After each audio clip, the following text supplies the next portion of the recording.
Halo semuanya, selamat datang di YouTube channel saya.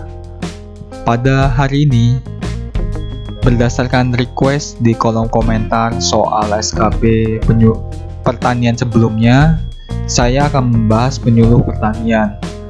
Karena banyak teman-teman di kolom komentar, ada sekitar 3 atau 4 orang ya, yang meminta untuk membahas soal penyuluh pertanian untuk materi seleksi kompetisi bidang. Langsung saja. Soal pertama, untuk mencapai tujuan dari penyuluhan pertanian perlu melibatkan komunikasi bersistem. Artinya, A. Mengikuti aturan-aturan tertentu agar berlangsung, terarah, dan objektif. B. Lambang bahasa berupa istilah harus digunakan untuk menyampaikan pendapat. C. Adanya badan yang mengatur penyusunan program para penyuluh. D. Komunikasi harus mampu mengubah perilaku petani beserta keluarganya.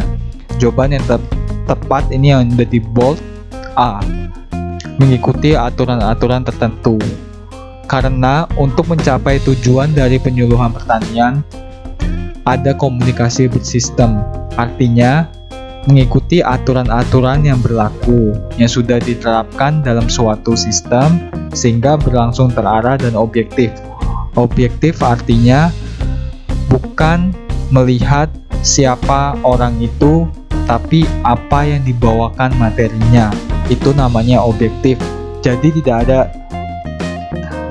chance atau peluang orang untuk mendiskriminasi seseorang. Misalnya, karena pemateri jelek, kamu gak mau mendengarkan.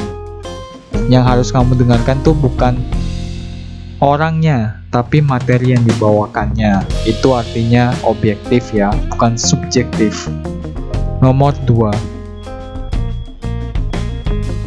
Peranan tenaga penyuluh dalam mencapai tujuan penyuluhan pertanian adalah A. Sebagai penerjemah hasil-hasil penelitian sehingga petani dapat melakukan penelitian. B. Mengubah perilaku petani beserta keluarganya. C. Memantapkan harga hasil pertanian dengan harga dasar yang memuaskan petani. D. Memilih jumlah tujuan pertanian yang layak dan optimum. Jawaban yang tepat adalah B. Peranan tenaga penyuluh di sini bukan penerjemah hasil-hasil penelitian ya, dan untuk mendorong petani melakukan penelitian. Karena petani bukan researcher. Researcher itu artinya adalah peneliti. Petani di sini kalau untuk menjadi peneliti itu adalah tugas-tugas orang yang bekerja di laboratorium. Untuk harga hasil pertanian dan untuk memuaskan petani, ini adalah sub tujuan dari orang-orang yang bekerja di bagian Kementerian Pertanian untuk mengatur harga pasar. Ini bukan skup dari penyuluh pertanian. Dan untuk tujuan pertanian yang layak dan optimum, ini adalah kajian. Ini harus dikaji dulu dan diteliti. Juga bukan skup dari penyuluh pertanian. Next. Dalam proses komunikasi, pihak yang terlibat minimal berjumlah 1, B 2, C 3, D 4. Jawabannya adalah 2. Komunikasi ini artinya berbicara ya. Komunikasi itu minimal. Minimal berarti ada satu yang ngomong dan satu yang mendengar. Jadi minimal 2. Kalau satu orang sendiri saja itu bukan namanya komunikasi, itu namanya dialog pribadi. Seperti yang sekarang saya lakukan adalah dialog pribadi. Karena tidak ada orang yang langsung mendengar omongan saya, melainkan saya rekam dulu. Dan harus kalian ketahui, penyuluhan pertanian adalah suatu usaha atau upaya untuk mengubah perilaku petani dan keluarganya agar mereka mengetahui dan mempunyai kemauan serta mampu memecahkan masalahnya sendiri dalam usaha atau kegiatan-kegiatan dan meningkatkan hasil usahanya serta taraf hidupnya. Jadi tugas kalian adalah mengubah perilaku petani yang kurang tepat agar perilakunya menjadi efisien dan dalam bidang ekonomi dapat ningkatkan taraf hidup para petani. Sungguh mulia tugas kalian teman-teman. Jangan lupa subscribe untuk channel saya agar membantu keberlangsungan channel ini agar bisa menyajikan informasi yang lebih akurat dan berkualitas lagi. Oke, lanjut. Nomor 4. Kelompok sasaran dalam penyuluhan pertanian adalah A. Individu petani, B. Pertanian rakyat selaku lembaga, C. Keluarga petani, D. Masyarakat pedesaan. Jawaban yang tepat adalah B. Kalau individu petani saja kurang cukup.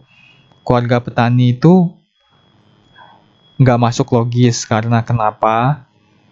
Kan yang menanam itu petani, bukan keluarganya, bukan anak-anaknya. Jadi tidak tepat sasaran. Untuk masyarakat pedesaan juga kurang tepat, dikarenakan tidak semua mata pencaharian masyarakat pedesaan itu petani. Mungkin ada yang buka bengkel, atau menjadi peternak, atau buka usaha yang lain, buka kantin. Jadi tidak tepat. Jawaban yang tepat adalah pertanian rakyat selaku lembaga. Karena kita di sini adalah lembaga yang bekerja di bawah naungan Kementerian Pertanian. Sikap mempertahankan pendapat masing-masing dalam proses komunikasi dapat memberikan dampak hasil terhadap komunikasi, yaitu A. Berhasil dengan baik, B. Berhasil dengan kompromi, C. Tidak berhasil dengan baik, D. Berhasil menurut keinginan pengirim pesan. Jawaban yang tepat adalah C. Tidak akan berhasil. Kenapa? Karena kalau misalnya semuanya egois, merasa pendapat mereka paling benar, tidak akan ketemu titik tengahnya. Arti titik tengah itu di mana semua pihak setuju. Jadi, agar semua pihak bisa setuju, kita harus misalnya mengadakan musyawarah sesuai dengan sila keempat. Kita demokratis. Jika musyawarah tidak bisa dilakukan dan tidak menemui hasil, kita bisa memilih voting dengan suara yang terbanyak. Nomor 6. Pertanian merupakan suatu ekosistem binaan karena A. Terdiri atas komponen hayati, B. Terdiri atas komponen tan-hayati, C. Diatur dan dikendalikan manusia, D. Menggunakan tenaga mesin. Jawaban yang tepat adalah C. Terdiri atas komponen hayati itu benar, non-hayati, tan-hayati juga benar. Ini kan harus ada dua-duanya. Dan menggunakan tenaga mesin juga kurang tepat. Ekosistem binaan. Bina itu dalam berarti manusia yang melakukan pembinaan atau pelatihan.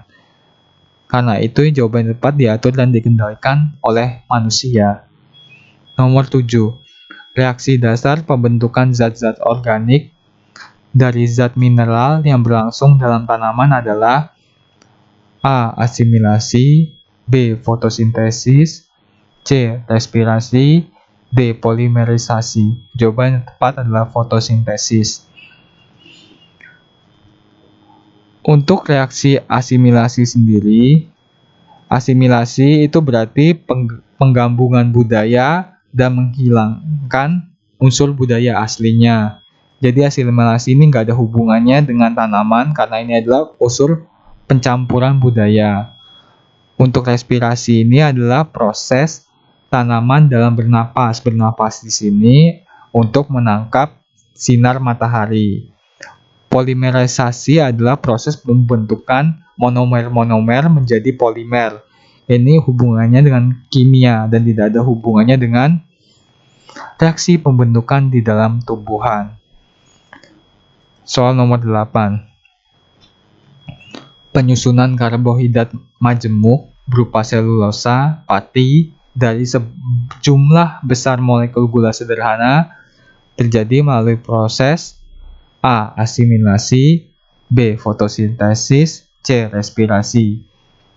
Jawaban yang tepat adalah Polimerisasi. Ini dari karbohidrat yang selulosa dan pati dan menjadi molekul gula sederhana. Polimerisasi dalam kimia itu yang seperti saya bilang, tapi untuk polimerisasi dalam tumbuhan, ini jawabannya. Respirasi itu bukan, karena ini untuk mengambil zat-zat makanan. Fotosintesis ini untuk membuat, asimilasi juga bukan. Ini polimerisasi ini dalam kimia ya. Ini asimilasi dalam budaya. Fotosintesis seperti yang dijelaskan sebelumnya. Nomor 9. Pertanian disebut industri primer karena A. Terdiri atas komponen hayati dan non-hayati. B. Merupakan kegiatan manufaktur yang melibatkan tenaga manusia dan mesin. C. Menggunakan faktor produksi alami secara langsung. D. Menggunakan bibit unggul. Jawaban yang tepat adalah C. Dikarenakan menggunakan faktor produksi alami secara langsung. Alami berarti kita kan langsung dari tanaman. Dan bukan kita buat dulu suatu produk, tapi kita tanam langsung tumbuh. Itulah yang namanya produksi alami. Nomor 10. Lingkungan alam yang mempengaruhi pertanian adalah A. Iklim, B. Tanah, C. Timbulan atau bentuk muka daratan. D. Jawaban A, B, C benar. Dan yang tepat adalah B, karena ini semuanya mempengaruhi ya.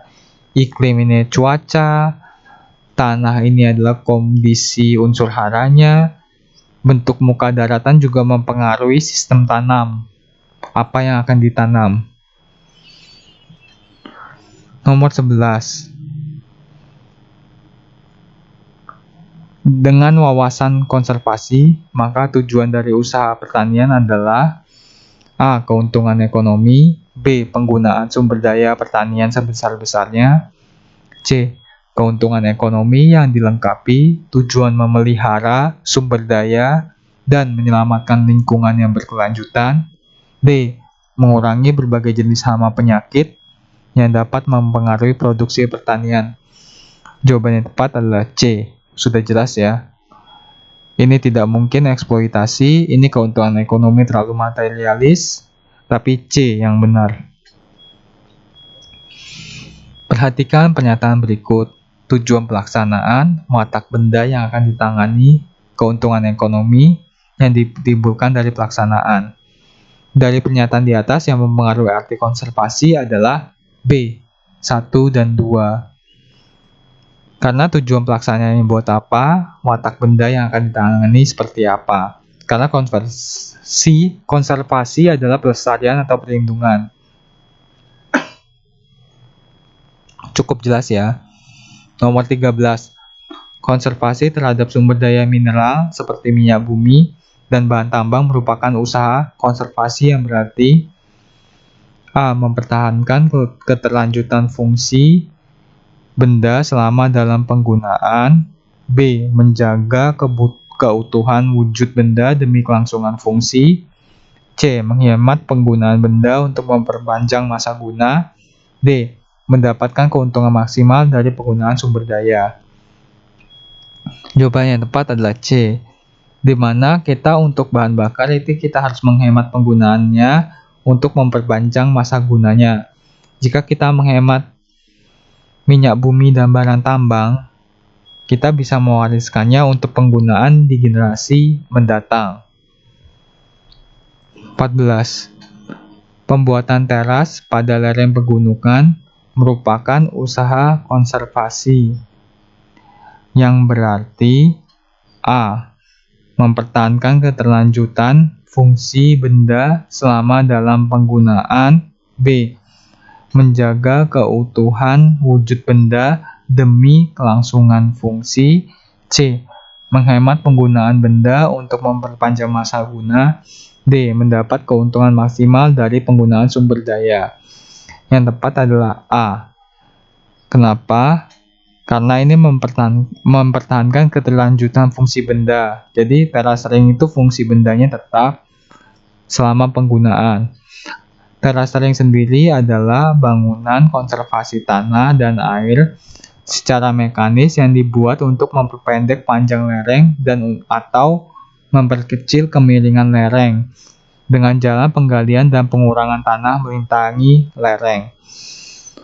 Coba kita lihat gambar terasering. Ini adalah teraseringnya atau biasa disebut seperti sawah berundak ya. Jadi ini kemiringan lerengnya ini dibuat tanah agar bisa ditanami. Jadi biar tidak terjal ya.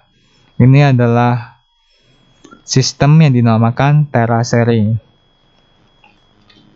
Nomor 15. Konservasi yang dimaksud untuk mengatur nasabah sistem dengan cara memperlakukannya sebagai suatu fakta yang dinamis, serta dengan memanfaatkan sistem tersebut dalam berbagai alternatif, merupakan suatu usaha konservasi yang berarti A. Mempertahankan keterlanjutan fungsi benda selama penggunaan, B. Menjaga keutuhan wujud benda demi kelangsungan fungsi, C. Menghemat penggunaan benda untuk memperpanjang masa guna, D. Mendapat keuntungan maksimal dari penggunaan sumber daya.